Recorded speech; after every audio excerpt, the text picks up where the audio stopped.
So Aaron, basically, very simple, how are you? Yeah, not too bad, thank you. Back on my feet now. It's been probably the longest 2 weeks of my life sat on the sofa, but it's nice to be back out and get out and about and back to the ground.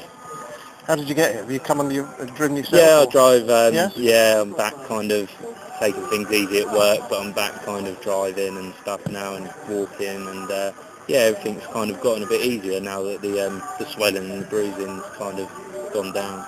So let's go back to Aldershot. You went up for that ball in the air and came down and tried to play on for a few minutes, took a goal kick, which was probably not a great idea, and then came off a little while later. What's happened since then? Since then, I left the ground, obviously, on crutches, and that night I decided to go to hospital because I was in a lot of pain, where they obviously x-rayed me and found out I had a fractured pelvis.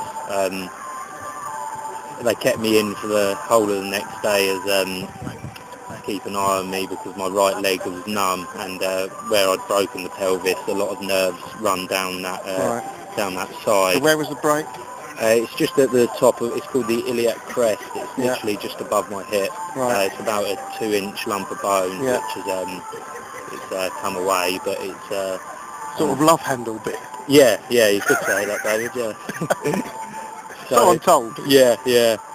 So I was back at the hospital on Thursday, and I kind of received the all clear, so to speak, as in the bone is stable, it's not moved, and it's not connected to anything, which was the main worry, as in none of the muscles connect to it. So I'm kind of free to kind of try and do as much as I can now and get back into it, but obviously I can't do any contact or any diving around for 6 weeks.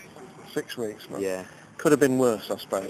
Yeah, I mean, the specialist explained to me on Thursday how lucky I was in fracturing your pelvis. Yeah. There's 3 different areas where you can break it, and luckily for me I broke mine quite high up, but the lower you go it can be life-threatening. So although I've been a bit down recently, obviously being injured again, you've got to try and look at the bright side of it, and again I've been a bit lucky as well. So.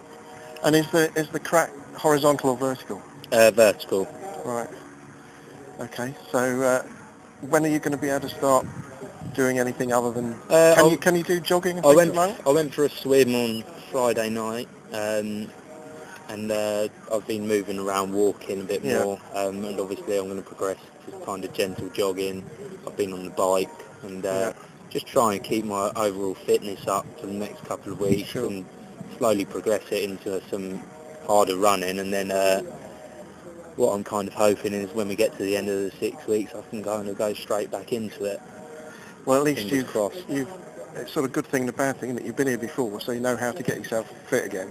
Yeah, that's it. I mean, I'm never going to shy away from the hard work. I worked really hard over the summer, and I'm probably going to have to work harder now to kind of get back to where I was before the injury, but that's the only thing that you can do, really. I mean, I was sat on the sofa, and I couldn't sit on the sofa too long because obviously I had to get back to work. I've got a mortgage to pay. Yeah. I've got a 7-month pregnant fiance, and you have to get on with these things, and I'll be back, and hopefully I'll be back to where I was, because I felt really good at the start of the season. Yeah. And I suppose to an extent a sort of perverse silver lining, it is good to see Ross back, isn't it?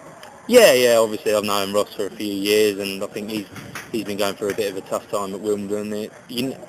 People talk about a goalkeeper's union. You never like to see a goalkeeper kind of be sat on the bench, so to speak. I know everyone has their time and they have to bide their time, but it's good for him to get out and get some games under his belt, and hopefully it will improve his game, and obviously Woking are going to benefit from it as well.